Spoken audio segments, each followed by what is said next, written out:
पहले तो आपको सोशल मीडिया एकदम क्विट करना पड़ेगा बिकॉज़ मैं अपने प्रिपरेशन स्टेज पे जब थी तो ना मैंने फेसबुक चलाया, ना इंस्टाग्राम, ना व्हाट्सएप। तो ऐसे कई सारे यूट्यूब चैनल्स हैं जिनका मैंने अभी नाम बताया, इनको मैं फॉलो किया करती थी पर्सनली। पहले मैं लूसेंट का वो टॉपिक पढ़ती थी, फिर मैं घटना चक्र से उस टॉपिक को सॉल्व करती थी। आप मेंस के आंसर लिखे, भले ही आप गलत लिखो, भले ही आप गलत सॉल्व करो, बट आप करो, क्योंकि आप गलती करोगे तभी आप सीखोगे। हेलो दोस्तों, नमस्कार। मेरा नाम है विभांशु। स्वागत है आप सभी का हमारे एक और नए वीडियो में। दोस्तों, आज हमारे साथ यूपी पीसीएस जे में सिलेक्टेड सृष्टि शुक्ला मैम है। मैम का सिलेक्शन 83 रैंक के साथ पीसीएस जे 2022 की परीक्षा में हुआ है।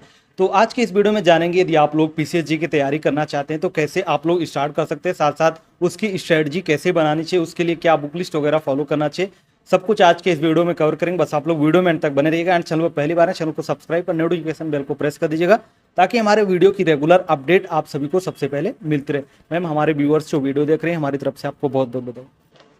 Thank you so much for this. Ma'am, हम जानना चाहेंगे कि आपका एजुकेशनल बैकग्राउंड क्या है।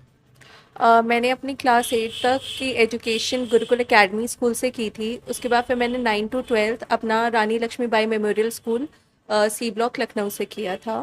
और फिर मैंने बीए एलएलबी में एडमिशन लिया था 5 इयर्स के कोर्स में लखनऊ यूनिवर्सिटी से। और फिर मेरा एलएलएम मास्टर्स हुआ था रामस्वरूप मेमोरियल यूनिवर्सिटी लखनऊ से। पीसीएस की जर्नी की शुरुआत कैसे हुई? मतलब स्टार्टिंग में आपने पीसीएस जे की तैयारी के बारे में सोचा था या फिर पीसीएस का भी एग्जाम आपने दिया? जब मैं अपने कॉलेज के प्रथम वर्ष में थी तभी मैंने डिसाइड कर लिया था कि मुझे आगे जाके जज बनना है। तो मैंने उसकी शुरुआत वहीं से ही कर दी थी।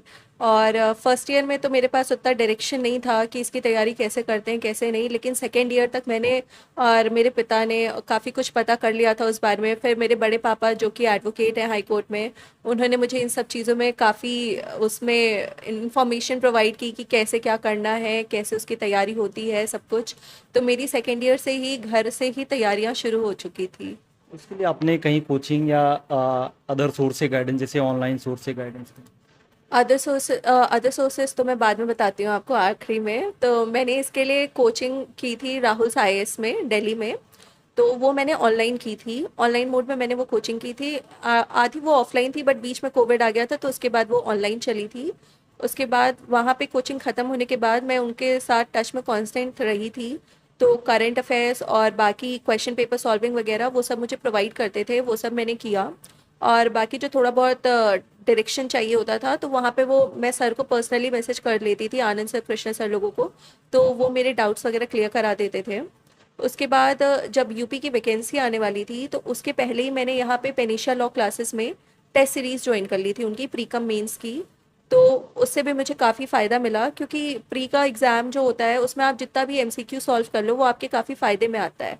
तो अब मेरे पास राहुल्स का भी था, उसके बाद फिर मेरे पास पेनिशा का भी था। तो फिर ये सब मिला के मैंने अपनी प्री की तैयारी की। और मेंस की भी तैयारी मैंने प्री के साथ ही कर ली थी, ताकि जब मेंस का एग्ज़ाम हो तो उस टाइम पे वो जो टाइम मिलता है हमको उसमें सिर्फ और सिर्फ मैं टेस्ट पेपर सॉल्व करूँ, याद करने का कुछ ना रहे। सिर्फ और सिर्फ जितना आप आंसर राइटिंग करोगे उतना ज़्यादा आपको बेनिफिट होगा। तो उस टाइम पे मैंने मेनली आंसर राइटिंग पे ही फोकस किया था। और जितनी मेरी शॉर्टकमिंग्स थी आंसर राइटिंग में वो मुझे मेरी टेस्ट सीरीज़ के थ्रू इम्प्रूव होती गई। फिर बाकी पेरेंट्स और मेरे बड़े पापा मतलब कांस्टेंट मेरे टच में रहते थे इन सब चीज़ों में। तो वो लोग ये सब देखते थे कि मतलब कैसे मार्क्स आ रहे हैं, कहाँ पे लैक हो रहा है, कहाँ पे मैं और इम्प्रूव कर सकती हूँ, कहाँ पे मैं क्या कुछ ऐड कर सकती हूँ। तो ये सारा वो लोग मुझे बताते रहते थे टाइम टाइम से। और बाकी मैंने हिंदी इंग्लिश में मेरे भाई और मेरी बहनों ने मेरी काफ़ी मदद की उस चीज़ में, क्योंकि एक हिंदी का भी 100 मार्क्स का सब्जेक्ट अब ऐड हो गया है।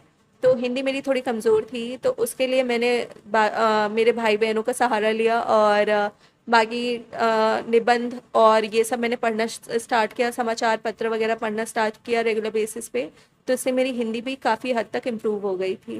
तो पीसीएस जे के लिए आपका ये कौन सा अटेम्प्ट था? इसके पहले भी एग्जाम दिया था? यूपी पीसीएस में ये मेरा प्रथम प्रयास था और this was my first attempt and in my very first attempt I made with 83 rank. या इसके पहले आपने जैसे सिविल का और कोई भी एग्जाम दिया था, चाहे स्टेट पीसीएस की बात करें या फिर यूपीएससी वगैरह की? नहीं, मैंने स्टेट पीसीएस और यूपीएससी के तरफ नहीं ध्यान दिया था क्योंकि मेरा मेन एम यूपी पीसीएस जे ही था हमेशा से, तो मैंने सिर्फ और सिर्फ इसी की तैयारी की है। बहुत सारे छात्र ऐसे होंगे जिनके यहाँ मतलब कोई गाइडेंस नहीं उपलब्ध है, मान लीजिए घर पे या फिर और कहीं से, तो आप उनके लिए थोड़ा मार्गदर्शक रूप में बताइए कि किस तरीके से उनको शुरुआती गाइडेंस कहाँ से हासिल करनी चाहिए, कहाँ कहाँ से सोर्सेज वो पता कर सकते हैं इसके लिए। उस चीज़ के लिए मैं बताना चाहूँगी कि आपके पास फ़ोन है, फ़ोन में यूट्यूब है, यूट्यूब पे Study IQ, Unacademy, Linking Laws, इन सब के कई सारे चैनल्स हैं इन नामों से। आप उनको फॉलो करो, आप उनके वीडियोस देखो, वो अप टू डेट आपको करते हैं हर एक चीज़ से। बाकी रही बात बेराग की, आप बेराग एक बार खुद से पढ़ो, और अगर जब आप एक बार खुद से कर लेते हो उसको, उसके बाद फिर जब आप वीडियो देखते हो तो आपका और कॉन्सेप्ट क्लियर हो जाता है। फिर जहाँ जहाँ आपको जो चीज़ नहीं समझ में आई थी, तो वो जब वीडियो पे आप ऑनलाइन यूट्यूब पे पढ़ रहे हो, तो आपको उससे और वो क्लेरिफिकेशन मिलता है कि हाँ मैं यहाँ पे गलत था, या मुझे ये चीज़ यहाँ नहीं समझ में आई थी, तो वो आपके दिमाग में फिर वो बैठने लगता है। तो ऐसे कई सारे यूट्यूब चैनल्स हैं जिनका मैंने अभी नाम बताया, इनको मैं फॉलो किया करती थी पर्सनली। और इनके मतलब रैपिड रिवीजन के वीडियोस होते थे, और कभी कभी मतलब उनके सब्जेक्टिव वीडियोस भी हैं जिस पे वो टॉपिक वाइज आपको एनालिसिस कराते हैं आपका, तो आपको वो सब भी क्लियर होता रहेगा। और बाकी आपके पास बुक्स हैं, अगर बुक्स नहीं है तो बेरैक्ट इज़ मोर देन इनफ। आप बेरैक्ट पढ़ो, फिर आप ऑनलाइन उस टॉपिक को गूगल कर लो, गूगल करने पे भी आपको उस पर कई सारा मैटर मिल जाता है। आप उससे अपना कंटेंट क्रिएट कर सकते हो। आपने एक बार अपना कंटेंट क्रिएट करना शुरू किया, आपने वीडियोस को रेफर किया, तो आपके पास अच्छा खासा कंटेंट आ जाता है। एंड उसके बाद फिर आप अगर उसे रेगुलर बेसिस पे पढ़ोगे, तो इन माय ओपिनियन फिर आपको कोचिंग की ज़रूरत नहीं पड़ेगी, बिकॉज कोचिंग में भी आपको ये सारा कंसाइज करके दे रहे हैं, और जो चीज़ आप खुद से बना रहे हो वो वहाँ पे वो कंसाइज करके दे रहे हैं। एंड ये चीज़ जो आप खुद बना रहे हो वो थोड़ा आपको टाइम लगेगा, बट वो आपका अपना रहेगा, and that will help you a lot if you are not having resources to afford your coaching. जैसे कि आपने बताया कि आज के टाइम पे यूट्यूब पे बहुत सारा कंटेंट अवेलेबल है जहाँ से हम गाइडेंस ले सकते हैं, लेकिन कहीं ना कहीं बहुत सारे छात्रों के साथ प्रॉब्लम ये होती है कि यूट्यूब पर जाते हैं गाइडेंस लेने या कंटेंट देखने जाते हैं, लेकिन कुछ अदर चीज़ें स्क्रॉल करने लगते हैं वहाँ पर। तो इस समस्या से कैसे बचा जाए? इस समस्या से बचने के लिए पहले तो आपको सोशल मीडिया एकदम क्विट करना पड़ेगा, बिकॉज मैं अपने प्रिपरेशन स्टेज पे जब थी तो ना मैंने फेसबुक चलाया, ना इंस्टाग्राम, ना व्हाट्सएप। मैंने 3 साल तक मैं इन सब पे एक्टिव नहीं थी। तो जब आप इन सब चीज़ों पे एक्टिव नहीं रहोगे तो ऑटोमेटिकली आपका मन इन सब पे नहीं जाएगा। आप फेसबुक, अगर आप यूट्यूब भी खोलोगे, आप यूट्यूब पे सिर्फ पढ़ने वाले वीडियोस देखोगे, तो आपके सजेशन में भी पढ़ने वाले वीडियोस आएंगे। हाँ, बीच बीच में जैसे आप बहुत बोर हो गए या फिर आपको थोड़ा ब्रेक चाहिए, तो उस टाइम पे आप कोई मूवी वगैरह लगा के देख लो, but it is up to you. आप अगर वो वीडियो खोल भी रहे हो तो आपके दिमाग में ये चीज़ होना चाहिए कि मैं भी ये फालतू की चीज़ें देख रहा हूँ, और मेरे साथ वाला इंसान जो है वो इस वक्त तैयारी कर रहा होगा। अब मान लो अगर कल को वैकेंसी आ गई तो उसकी तैयारी हो रही होगी, और मैं तो यहाँ बैठ के यूट्यूब वीडियो चला रहा हूँ। तो आपके दिमाग में ये चीज़ होना चाहिए, वो डर आपको अंदर से आपके होना चाहिए। अगर आप सिंसेयर हैं तो आपको खुद ही हिम्मत नहीं पड़ेगी कि आप अपना टाइम वेस्ट अदर मीडिया पे करें। तो ये चीज़ आपको खुद से डेवलप करनी पड़ेगी, आपका सेल्फ कॉन्शियस होना चाहिए इसमें। और इसमें I can only advise, rest is up to you कि आप उसको कितना टैकल करते हो, आप कितना अपने आप को सिविलाइज ढंग से रखते हो, कितना आप अपने आप को कंट्रोल करते हो। बिकॉज वंस आप वो चीज़ उस हैबिट में ढल जाओगे, तो आपको ऑटोमेटिकली आपका बाकी अदर मीडिया वगैरह पे जाने का मन ही नहीं करेगा। आपको लगेगा कि आपकी बुक्स ही आपके लिए सब कुछ है।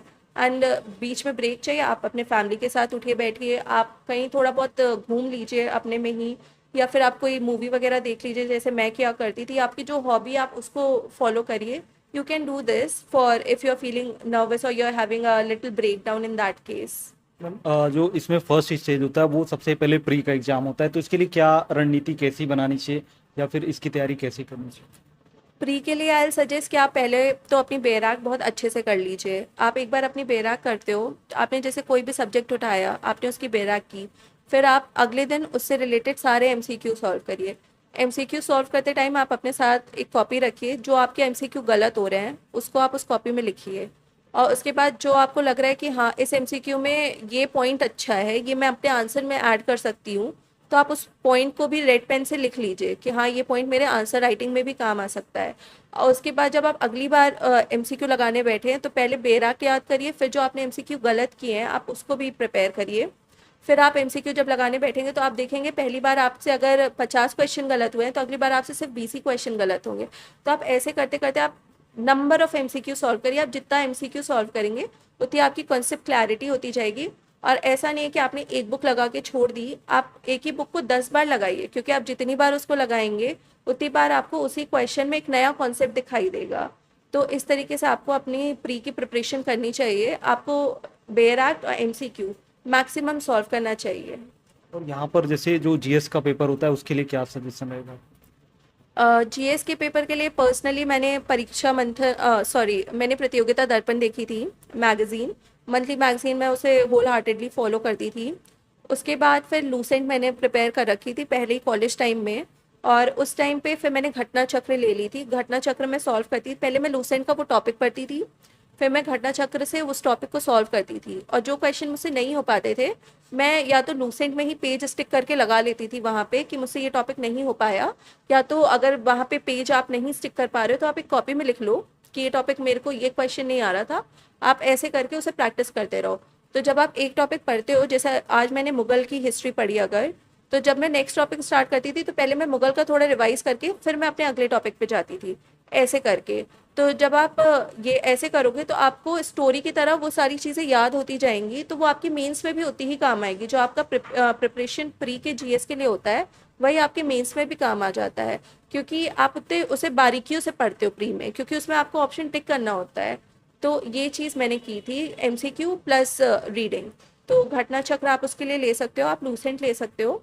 बाकी आपको अदर रिसोर्सेज अगर चाहिए तो आप यूट्यूब वीडियोस देख सकते हो उन टॉपिक्स के, आपको इससे मदद मिल जाएगी। इसके बाद मेंस की तरफ चलते हैं, तो मेंस के लिए पेपर वाइज क्या आपका सजेशन रहेगा, कैसे उसके लिए रणनीति होनी चाहिए? मेंस का जो पहला पेपर था जीएस का, तो उसमें जैसे हमें पता है नए लॉज ऐड हुए हैं, तो पहले मैंने जब वो नए लॉज ऐड हुए थे, जब उसका नोटिफिकेशन आया ही था ऐड होने का, मैंने उनको तभी पूरा प्रिपेयर कर लिया था। और मैंने तभी उस पर अपने थोड़े बहुत नोट्स बना लिए थे गूगल वगैरह करके अपने हिसाब से, और मैंने सिर्फ उन्हीं को पढ़े। उसके बाद फिर बाकी जो हिस्ट्री जोग्राफी वगैरह था, वो मैंने जब प्री की तैयारी की थी तो लूसेंट और घटना चक्र से जब मैं पढ़ती थी तो मैं उसी टाइम पे उसको प्रिपेयर करती गई थी, ताकि मुझे लास्ट मोमेंट पे दिक्कत ना आए। और प्लस मेरा बैकग्राउंड सीबीएसई बोर्ड से था 9 to 12, तो मैंने NCERT books already school time में अपने पढ़ी थी। तो एनसीईआरटी मुझे देखने की ज़रूरत नहीं पड़ी थी, बिकॉज एनसीईआरटी एक हद तक मेरी प्रिपेयर थी। मुझे बस उसमें अपने बस फैक्ट्स याद रखना था कि कौन सी चीज़ें कब हुई थी, तो मैं डेट्स का मैंने प्रॉपर अपना बना लिया था। अब मैं उन डेट्स को रिवाइज करती थी। और उसके बाद फिर वहाँ पे सब्जेक्टिव होता है, तो आपका जब कॉन्सेप्ट बिल्ड है तो आप सब्जेक्टिव आंसर ऑटोमेटिकली लिख सकते हो। तो आपको पहले उसके लिए अपना बेसिक क्लियर करना होगा, be it geography, be it economics, be it history. And आपका वो जो बेसिक कॉन्सेप्ट है वो आपका क्वेश्चन सॉल्विंग एंड रीडिंग से ही इम्प्रूव होगा। जब तक आप सेल्फ नहीं करोगे तो वो आपको कॉन्सेप्ट नहीं समझ में आएगा। एंड जब आप क्वेश्चन सॉल्व करते हो तो that helps you in realising कि आपका उतना कॉन्सेप्ट क्लियर है कि नहीं, क्योंकि जब तक आपको आंसर नहीं मालूम होगा आप क्वेश्चन नहीं सॉल्व कर पाओगे। तो उससे आपको अपना स्टेटस पता चलता है कि आप कितने लैग कर रहे हो। तो this is the thing I adopted for my GS paper and for my mains paper. As I told कि मैंने प्री के साथ साथ ही मेंस की आधे हद तक तैयारी कर ली थी। मुझे उस टाइम पे सिर्फ मेंस के टाइम आंसर राइटिंग ही करनी थी। तो मैं सुबह का टाइम सुबह उठ के मैंने अपना जीएस में रेगुलरली पढ़ती थी 3 घंटे, जीएस और करंट अफेयर्स। उसके बाद फिर मैं बाकी टाइम अपना मेंस का, जैसे पेपर 1, पेपर 2, पेपर 3 करके मैंने डिवाइड कर लिया था। फिर पेपर 1 में भी जो लॉ के सब्जेक्ट्स थे मैंने उनको सेक्शन वाइज डिवाइड कर लिया था, कि मुझे एक हफ्ते में ये सेक्शंस पूरे याद करके इनका मुझे पहले पूरा टेस्ट देना है। तो मैं सेक्शन वाइज टेस्ट दिया करती थी उनको, सेक्शन वाइज डिवाइड करके। उसके बाद फिर जब वो पूरा ख़त्म हो जाता था तब फिर मैं एक पूरा सब्जेक्टिव टेस्ट देती थी पूरे टॉपिक से, पूरे लॉ के टॉपिक से, उस पूरे पेपर का। फिर ऐसे ही फिर मैं जब लॉ पेपर 2 पे गई तो उसमें मैंने पहले सेक्शन वाइज डिवाइड किया, फिर मैंने पहले सेक्शन वाइज टेस्ट दिया, फिर मैंने ओवरऑल टेस्ट दिया। Same was my strategy for the paper number for land law and IPC paper. तो इस तरीके से मैंने उसको भी कैटेगराइज करके किया, ताकि उसमें मेहनत मतलब आप उसको और बेटर कर सकते हो, आपका कोई टॉपिक नहीं रह जाता है। तो इसीलिए आई विल सजेस्ट कि आप पहले अपना टाइम टेबल बना लो, उसको सेक्शन वाइज डिवाइड कर लो, उसके बाद आप क्वेश्चन सॉल्व करो उस पर। उसके बाद जो तीसरा स्टेज होता है वो इंटरव्यू का होता है, तो इंटरव्यू के लिए आपने कहीं गाइडेंस, मॉक इंटरव्यू वगैरह दिया था? इंटरव्यू के लिए राहुल्स में मेरा मॉक इंटरव्यू हुआ था। उसके बाद फिर यहाँ पेनिशिया लॉ क्लासेस में भी मैंने मॉक इंटरव्यू दिया था। एंड मैंने एन अकेडमी और लॉ अकेडमी इलाहाबाद में भी मॉक इंटरव्यू दिया था। ज़्यादा मॉक इंटरव्यू देने से ये रहता है कि आपके अंदर जो एक डर होता है वो आपका निकल जाता है। एंड बाकी मॉक इंटरव्यू में कुछ है नहीं, आप जो मेंस वगैरह में पढ़ रहे हो वो आपके दिमाग में ऑलरेडी रहता है। एंड प्लस इंटरव्यू में they are testing your personality, they are seeing how much confident you are, they are seeing whether you are well versed with the current affairs, are you nervous, आपकी public speaking कैसी है, आपका aura कैसा है, ये सब वो check करते हैं। आप कितने पॉजिटिव हो, अगर आपको आंसर नहीं भी आ रहा है तो आप उसको कैसे हैंडल कर रहे हो उनके सामने।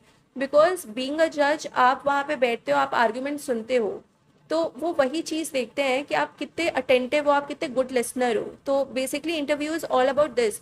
आप एक बार क्वालिटी ऑफ जजेस पढ़ो, जो जजेस की क्वालिटी है they check that in the interview.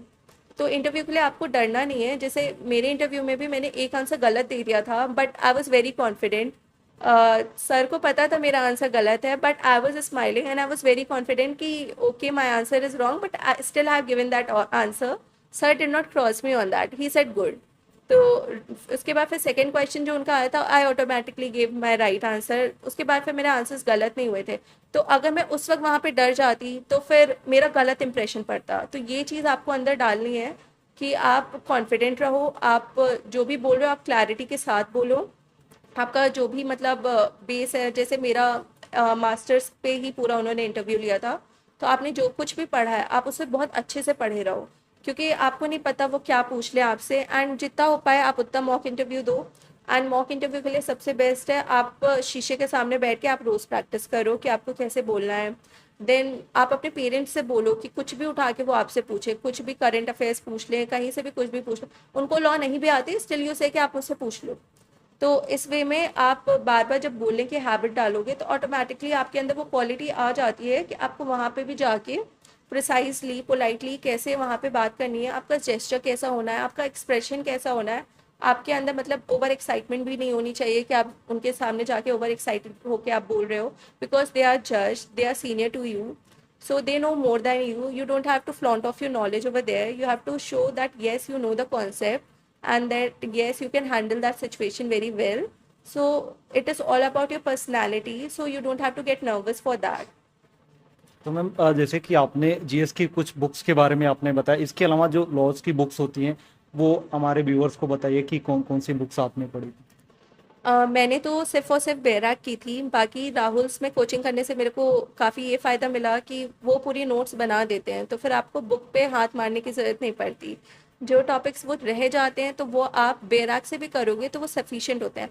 But हाँ, कभी कभी हमको लगता है कि ये टॉपिक कुछ कम है, तो उन केसेस पे मैं ज़्यादा कुछ नहीं करती थी, मैं बुक्स नहीं छूती थी। मैं ऑनलाइन कई सारे ब्लॉग्स उस पर मिल जाते हैं, मैं उन ब्लॉग्स में से पॉइंट उठा के लिख देती थी, क्योंकि मेंस का जो पेपर होता है वो काफ़ी लेंदी होता है। आपके पास उतना टाइम नहीं होता, ना ही उतनी स्पेस होती है कि आप इतना कुछ लिख दो। तो आप जो बेराक होता है आप उसके एसेंशियल्स ही बताओगे, आप उसको ही एक्सप्लेन करोगे, तो उतने में ही आपका टाइम कवर हो जाता है। तो मैंने इस स्ट्रैटेजी के साथ बहुत ही कंसाइज मैटर निकाले थे, जिन टॉपिक्स पे सर के मतलब सर ने जिन टॉपिक्स को नहीं कराया था और वो आ सकते थे, तो मैंने ये चीज़ की थी। और बाकी तो वो ओवरऑल मेरा मेरा नोट्स ही था जो सर ने क्लासरूम में बनवाए थे, सर और मैम ने। तो मैंने उसके अलावा और कुछ नहीं देखा था। स्टार्टिंग में आपने बोला था कि कुछ अदर सोर्सेज आपने फॉलो की थी, वो लास्ट में बताएंगे तो उसके बारे में। अदर सोर्सेज में मैंने विकीपीडिया फॉलो किया था। उसके बाद फिर मैंने यूट्यूब चैनल जैसे study IQ for current affairs, जितने भी करंट अफेयर्स के एक्सप्लेनेशन होते थे वो स्टडी आईक्यू पे आ जाते थे, मैंने उसको फॉलो किया था। देन मैंने लिंकिंग लॉस की क्लासेस फॉलो की थी, रैपिड रिवीजन वगैरह की। और उसके बाद फिर मैंने अन अकेडमी में एक और है, मुझे मतलब अन अकेडमी में कई सारे लॉस के चैनल हैं, तो मैं मुझे अभी उनका नाम नहीं याद आ रहा है, तो मैंने उनको किया था। और उसके बाद फिर लीगल ब्लॉग्स आप देख सकते हो, जैसे लीगल बाइट्स वगैरह पे आते हैं। एंड फिर पॉलिसीज़, जो गवर्नमेंट पॉलिसीज़ चल रही हैं उसके लिए मैंने PRSindia.org को फॉलो किया था। तो ये सारी वेबसाइट्स मैंने फॉलो की थी, इन सब पे मैं हमेशा एक्टिव रहती थी। And for judgments I use to follow Live Law and SCC। तो उसमें आपको जजमेंट्स और फिर जो करंट इशू चल रहे हैं उस पर आपको ओपिनियन वगैरह सब मिल जाता है, तो वो आपको काफ़ी एक हद तक आंसर राइटिंग को इम्प्रूव करने में, इन्हांस करने में मदद करता है। तो मैंने ये सब देखे थे अदर सोर्सेज में। मैम बहुत सारे छात्र हो सकता है तैयारी कर रहे हो पीसीएसजे की, या फिर जो आने वाले समय में करना चाहते हैं, तो उनके लिए आपका कोई सजेशन या सुझाव रहेगा किस तरीके से अपनी तैयारी को इम्प्रूव करें। इसके लिए मैं ये कहना चाहूँगी कि पहले तो आप अपना पहले सोशल मीडिया लाइफ आप एकदम अपनी क्विट कर दीजिए, और आप नहीं क्विट कर पा रहे हैं तो आप उसे बहुत लिमिट कर दीजिए। एंड इस वक्त आप बहुत अटेंटिव हो जाइए। आपके पास, अगर आप कॉलेज में आपके पास टाइम है, आप कॉलेज में अपनी पढ़ाई बहुत अच्छे से करिए। जैसे मैं अपने कॉलेज टाइम में मैंने जो मेरे लॉ के सब्जेक्ट्स थे, जो मेरे जुडिशरी एग्ज़ाम में आते थे, मैंने उसको हमेशा से बहुत अच्छे से फॉलो किया था। तो आप उसको हमेशा से अच्छे से फॉलो करिए। आप अभी से अपनी नोट मेकिंग की हैबिट थोड़ी बहुत डाल दीजिए, बेयर आर्ट रीडिंग की हैबिट डाल दीजिए। उसके बाद अगर आपका कॉलेज ख़त्म हो गया है तो आपके पास तो कॉलेज एग्ज़ाम का भी लोड नहीं है, तो आप उस टाइम पे अपना पूरा टाइम डेडिकेट करिए सिर्फ और सिर्फ प्रिपरेशन पे। आप सुबह बैठ के पूरा रिवाइज करिए, सारी चीज़ें लर्न करिए, फिर रात में बैठ के आप प्रैक्टिस करिए कि आप उसको समझ पा रहे हैं कि नहीं। आप क्वेश्चंस लगाइए, आप मेंस के आंसर लिखिए, भले ही आप गलत लिखो, भले ही आप गलत सॉल्व करो, बट आप करो, क्योंकि आप गलती करोगे तभी आप सीखोगे। आप ऐसे सोचोगे कि मेरे को अभी याद नहीं है, मैं करूं कि ना करूं, तो you are going on a wrong direction. आप अगर नहीं भी प्रिपेयर है, आप उसको फिर भी ट्राई करिए कि मैं करूंगा, आज का मेरा ये गोल है। आप सुबह उठ के अपना एक चार्ट चिपका दो सामने कि आज का मेरा ये टॉपिक्स है, आज मुझे ये टॉपिक्स करने हैं, तभी मैं सोऊंगा या सोऊंगी। उसके बाद फिर आप उसको पूरा फॉलो कर लो हो प्रॉपरली। उसके बाद फिर आप उससे रिलेटेड सारे टेस्ट दो, और टेस्ट देना is very compulsory, question answer solving is very compulsory, आप उसको करो। उसके बाद आप खुद ही आपकी प्रिपरेशन आप देखोगे 20 डेज बाद वो एक प्रॉपर डायरेक्शन में जा रही होगी। आपको खुद ही लगेगा कि हाँ, मेरे पास डे 1 पे इतनी नॉलेज नहीं थी जितना मेरा डे 20 पे हो गई है। तो और आपके अंदर वो सिंसियरनेस भी आ जाती है, आपका टाइम टेबल उसी हिसाब से ढल जाता है, आपका वही फिक्स टाइम हो जाता है। आप सुबह जितने बजे उठते हो आप उसी वक्त आप उठोगे, आप ऑटोमेटिकली अपनी किताबें उठाओगे। तो ये चेंज आपको अपने अंदर देखने को मिलेगा। तो you have to be very sincere. आपको अपना टाइम टेबल बनाना चाहिए, पहले आपको अपने सब्जेक्ट्स डिसाइड करने चाहिए कि आप पहले कौन सा करोगे। फिर उससे रिलेटेड आप जितना भी मैटर आपके पास है आप उसको कलेक्ट करो। और आपके पास मैटर नहीं है, आपके पास फ़ोन है, आप फ़ोन से आप अपना देखो, सारा गूगल यूट्यूब सब कुछ है आप तो। उसके बाद आप क्वेश्चन पेपर सॉल्व करो। क्वेश्चन पेपर ऑनलाइन भी है कई सारे, आप प्रीवियस ईयर करके डालोगे तो आपको कई सारे ऑनलाइन पेपर मिल जाएंगे। आपके पास पेपर नहीं है तो आप एमसीक्यू की कोई सी भी बुक उठा लाओ, आप उसको सॉल्व करो। और मैंने टू बी ऑनेस्ट सिर्फ एक ही एमसीक्यू बुक सॉल्व की थी, और मैंने उसे बहुत बार सॉल्व की थी। और मैंने इतनी बार सॉल्व की थी कि मैं हर बार उसे सॉल्व करती थी, मेरी कोई ना कोई गलती आ जाती थी। तो मेरा ये मोटिव रहता था कि मैं इसे इतनी बार सॉल्व करूँ कि मेरी एक भी गलती ना आए। तो मैंने इस तरीके से उसको सॉल्व करना शुरू किया। उसमें जो भी मुझे पॉइंटर्स अच्छे मिलते थे मैं उसको लिख लेती थी। मैं अपना मेंस का आंसर लिखती थी तो फिर मैं उसको पढ़ती थी कि इसमें मैं क्या ऐड कर सकती हूँ, या मेरा कहाँ पे क्या गलत है, मैं कितना इम्प्रोवाइज़ कर सकती हूँ, इसमें करंट से रिलेटेड मैं कुछ डाल सकती हूँ, या जजमेंट से रिलेटेड, या किसी जजमेंट की बहुत अच्छी कोई लाइन है तो वो डाल सकती हूँ कि नहीं। तो मैं ये सब करती थी, और फिर मैं अपना एक नया आंसर बना के फिर उसको लिखती थी। तो इससे क्या होता है कि आपके दिमाग में रिटेंशन पावर बढ़ती है। आप जब आंसर लिखते हो तो आपको पता चलता है कि आप कितना रिटेन कर पा रहे हो। तो ये हैबिट आपको डालनी पड़ेगी। आपको रिटेंशन कैपेसिटी आपकी तभी बढ़ेगी जब आप आंसर लिख रहे हो। तो answer writing is must, solving of MCQ is very must. Okay, thank you so much ma'am हमारे व्यूवर्स को इतनी अच्छी गाइडेंस देने के लिए, और भविष्य के लिए आपको बहुत सारी शुभकामनाएं। Thank you so much. तो दोस्तों, आप लोग को आज का वीडियो कैसा लगा? आशा करता हूँ कि आज के इस वीडियो से आप सभी लोग को बहुत कुछ जाने और सीखने को मिला होगा। स्ट्रेटजी मैम ने अपनी बताई, या फिर आप लोग के लिए बहुत सारा सजेशन दिया, तो आप लोग जरूर फॉलो करिएगा। तो वीडियो कैसा लगा आप लोग एक बार कमेंट करके जरूर बताना। वीडियो अच्छा लगा वीडियो को लाइक कमेंट और शेयर जरूर कर दीजिएगा। चलिए फिर मिलते हैं हम नेक्स्ट वीडियो में, तब तक ले जय हिंद, वंदे मातरम।